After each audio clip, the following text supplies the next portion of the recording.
Bonjour à tous, je suis Sylphia Chaman et aujourd'hui je vous présente donc les énergies de Yule. Alors, je ne vais pas présenter tout en détail, je ne vais pas vous faire l'historique, je vais vous donner quelques grandes lignes. J'anime moi-même des cercles en lien avec les saisons et notamment je fais le cercle de Yule, le cercle du solstice d'hiver. Si vous voulez avoir davantage d'informations, de détails sur cet événement qui est un événement cosmique, je vous invite à aller regarder des documentaires, des vidéos, voire lire des articles et des livres qui évoquent ce sujet avec plus d'éléments. Aujourd'hui, moi, je vais vous parler en tant que chamane parce que je pratique le solstice d'hiver, enfin je le ritualise plutôt, et donc j'anime ce cercle. Je le fais autant professionnellement parlant, c'est-à-dire via l'extérieur, que je le fais aussi en famille, parce que ce sont des rituels qui, pour moi, sont importants et qui nous renouent à ce que nos ancêtres ont vécu il y a de ça très longtemps. L'énergie de Yule était déjà bien ancrée en nous et surtout en Europe.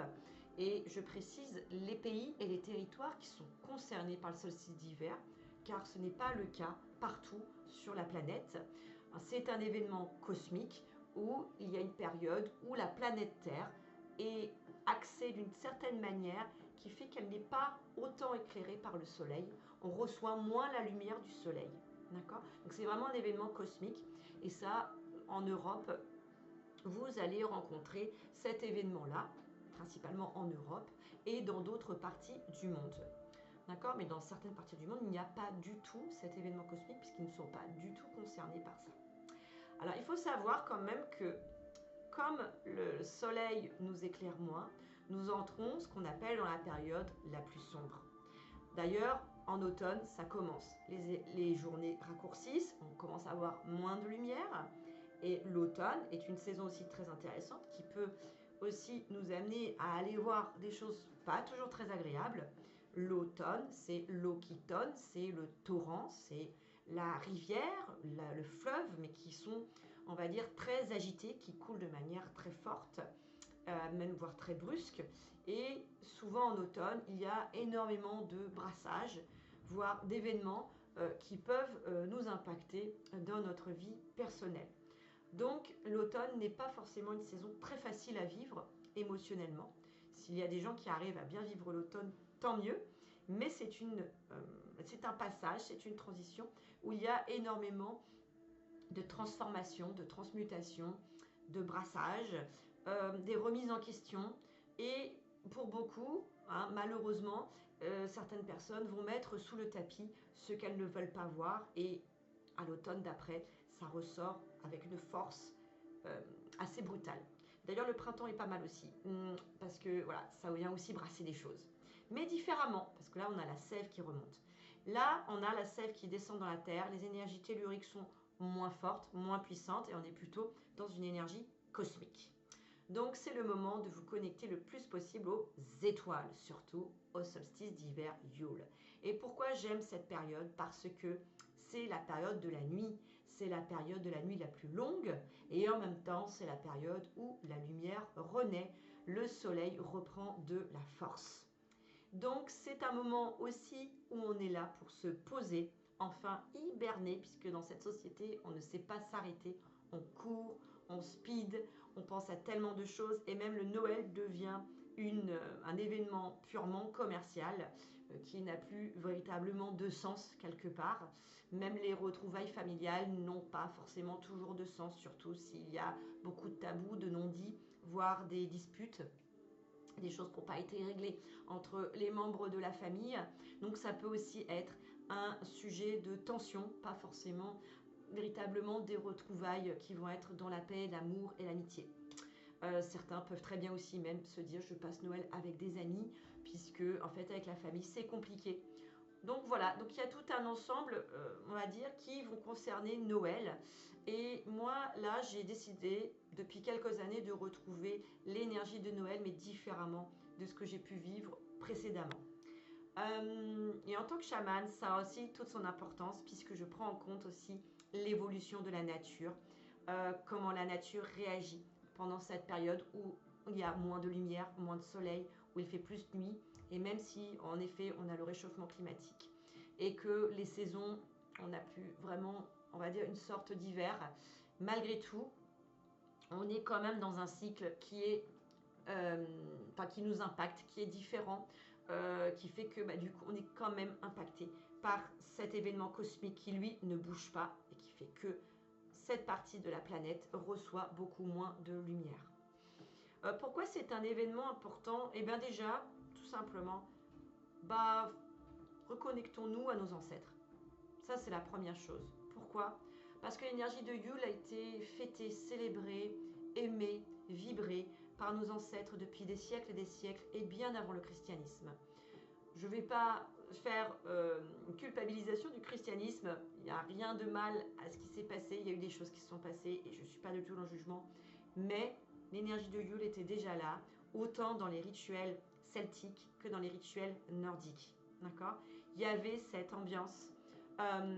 Yule, d'ailleurs, est un mot plutôt nordique, hein, qui est plutôt lié aux énergies du Nord. Voilà, c'est pour ça que je parle des fêtes, de la fête de Yule, de la cérémonie de Yule. Mais c'est vraiment l'idée qu'on est là dans un retour aux sources, retour à nos racines, ce qu'ont fait nos ancêtres, tout simplement, et quelle était cette énergie.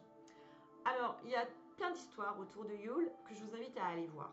Comme le Père Noël, à la base, c'est plutôt une... comment dire? C'est une... à la base, c'était pas le Père Noël, d'accord? À la base, c'était plutôt des représentations divines en fonction des peuples qui habitaient nos territoires.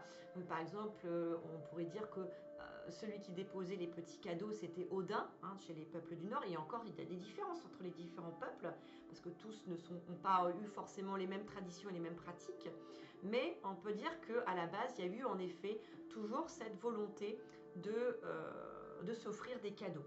Alors ça pouvait passer par un personnage lié à la mythologie celte, mythologie nordique, mais ça pouvait aussi passer par les croyances de la région, du territoire, où il y avait forcément un être un peu magique qui était relié au monde invisible. D'accord ?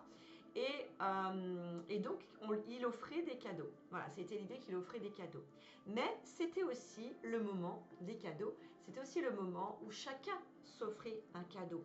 Et c'était ce moment où on était dans ce recueillement de soi-même et on se retrouvait en famille et on se racontait des histoires, des contes, on était au coin du feu, on sortait pas trop courir à droite à gauche, hein, en fait, on restait sur nos réserves de nourriture et on se réchauffait les uns les autres et on se racontait des histoires au coin du feu. Il y a un peu cette image-là et les gens s'offraient des petits cadeaux. Souvent, c'était des gens qui se fabriquaient des petites choses. C'était du petit bricolage, une pierre, tout simplement quelque chose de très simple.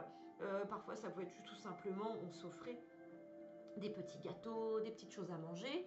Mais c'était l'idée que chacun, voilà, s'offrait quelque chose. Chacun avait fabriqué de ses mains quelque chose pour l'autre. Donc c'était le moment des offrandes, des cadeaux. Et c'était aussi le moment des offrandes, des cadeaux pour les esprits de la nature. D'accord ? Donc il y a aussi cette idée qu'on est dans le recueillement, dans l'accueil, mais aussi dans l'offrande. Qu'est-ce qu'on offre? Quel est le délai? Alors maintenant, aujourd'hui, forcément, on a pléthore de cadeaux à acheter, tout ça. Mais n'oubliez pas quand même qu'il y a aussi cette idée d'offrande. Qu'est-ce qu'on a envie d'offrir à nos proches, à nos amis? Qu'est-ce qu'on a envie d'offrir à la planète? Qu'est-ce que vous voulez, vous, offrir de vous-même? Est-ce que vous pouvez faire quelque chose de vous-même qui va faire plaisir à vos parents, à vos frères et sœurs, cousins, cousines, à vos amis, à vos enfants? Voilà, toujours d'être dans ce... Puis si on n'a pas toujours le temps, ça peut être juste une histoire à raconter, un chant.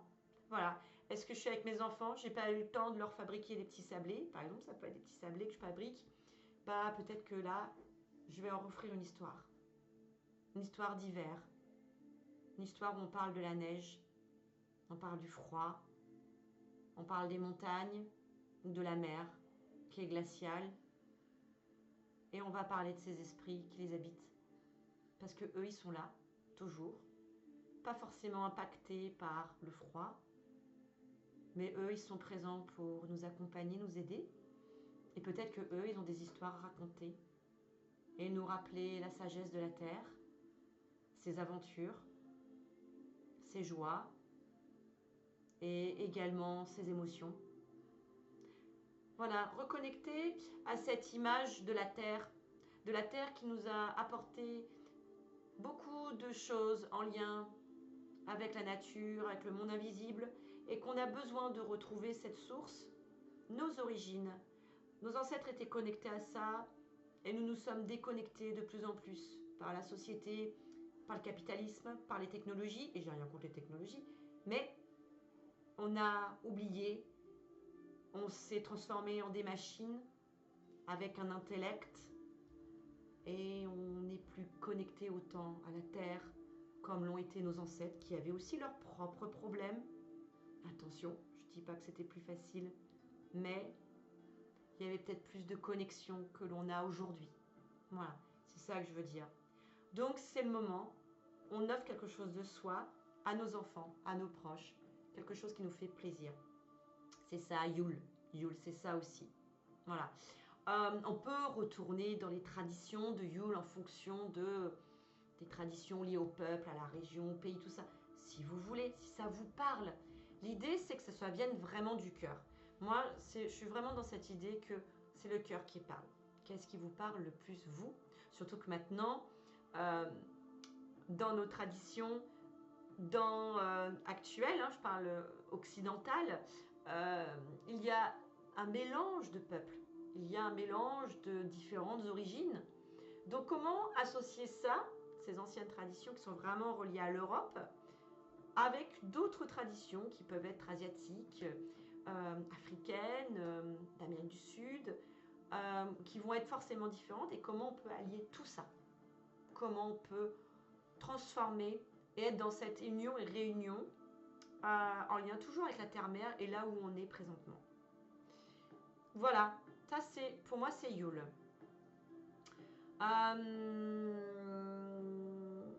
Solstice d'hiver, je vous ai expliqué, c'est un événement cosmique. Il aura lieu dimanche à 16 h. Il y a une pratique, un rituel qui peut être fait, qui va être tout simplement de mettre en place des bougies. L'énergie de Yule, c'est mettre des bougies partout, de la lumière partout. C'est pas pour rien qu'on met des lumières partout. C'est justement pour éviter que la nuit noire nous avale, nous engouffre, qu'on tombe dans le gouffre de la nuit. D'ailleurs, les Gaulois avaient peur que le ciel allait tomber sur leur tête, que le soleil s'en aille. Ça, on retrouve dans d'autres cultures du monde, qu'il n'y ait plus de soleil. Donc ils appelaient le soleil, ils avaient peur. Ils avaient peur que le soleil s'en aille, qu'il nous quitte. Et ça, en fait, vous retrouvez dans beaucoup de traditions, cette peur des peuples, que le soleil disparaisse. On le retrouve même dans les traditions, dans la mythologie égyptienne. On va le retrouver chez les Incas. Et donc, qu'est-ce qu'ils faisaient? Ils faisaient un grand feu. On retrouve ce grand feu aussi au solstice d'été. On faisait un grand feu pour que le soleil revienne. Eh bien, je vais vous inviter à retrouver votre feu intérieur, à réveiller ce feu, le mettre en éveil et mettez des bougies partout, bien sûr en toute sécurité. Si vous partez, vous éteignez vos bougies, on est d'accord, on reste quand même dans la matière, mais voilà, vous pouvez mettre des bougies ou des lumières si vous n'avez pas forcément des bougies, des lumières, quelque chose qui illumine, quelque chose qui soit chaud, chaleureux, la lumière chaude. Mettez des bougies, et puis c'est le moment de faire le point aussi, le bilan. Faites le point sur l'année qui s'est écoulée. Voilà, dites-vous, voilà, là je fais le point sur mon année, qu'est-ce qui s'est passé. Et puis écrivez ce que vous avez envie pour l'année à venir. Quelle est votre intention pour l'année à venir? Qu'est-ce que vous avez envie de vivre l'année d'après? Et mettez en place juste cette petite graine à l'intérieur de votre ventre, parce que cette petite graine, c'est celle qui va être coucounée, qui va être bien au chaud dans la terre, juste avant que le printemps arrive. Et au moment où la sève remontera, votre graine, elle va monter, monter, monter. Et là, il va y avoir une belle plante, un beau plant, et puis après une belle plante qui va s'exprimer. Donc, voilà, essayez le plus possible de sentir en vous cette graine. Et qu'est-ce que vous voulez? qu'est-ce que vous voulez pour vous, pour votre famille, pour vos amis, pour la planète? Quels sont vos souhaits, quelles sont vos prières? Au solstice d'hiver, il y a une tradition qui est que vous pouvez mettre en place une petite bûche où vous allez mettre vos intentions et que vous allez la brûler. D'accord? Donc, vous pouvez faire ça si vous avez un poêle à bois, une cheminée, mais si vous n'en avez pas, vous pouvez tout simplement écrire une lettre et la faire brûler au briquet ou à la bougie. Et pour représenter ce foyer, vous faites ça avec une bougie. D'accord? Voilà, tout simplement. Faut pas forcément. Et vous laissez bien sûr consumer la bougie. Donc, vous choisissez une bougie pour le solstice d'hiver. Alors, pas un chauffe-plat. Choisissez quand même une bougie voilà, qui soit une bonne bougie, quoi. Enfin, voilà. Pas non plus une énorme bougie, hein, pas non plus une grosse. Hein, je ne vous demande pas de prendre une neuvaine, mais une belle bougie qui va représenter le solstice d'hiver. Et vous pouvez la laisser se consumer. Voilà, bien sûr, quand vous quittez votre maison, vous l'éteignez et vous la rallumez quand vous revenez. Hein, toujours faire attention à votre sécurité. Voilà, je pense que j'ai fait un petit peu le tour. Je ne vais pas aller plus loin. Je vous ai donné les messages que vous pouvez prendre ou pas hein, de ce que je transmets sur Yule. J'adore cette solstice d'hiver, c'est mon préféré. Et dans les énergies, je suis accompagnée par Cernunnos qui me parle énormément par rapport à cette énergie-là. Parce que les énergies de Yule, c'est aussi la petite mort symbolique.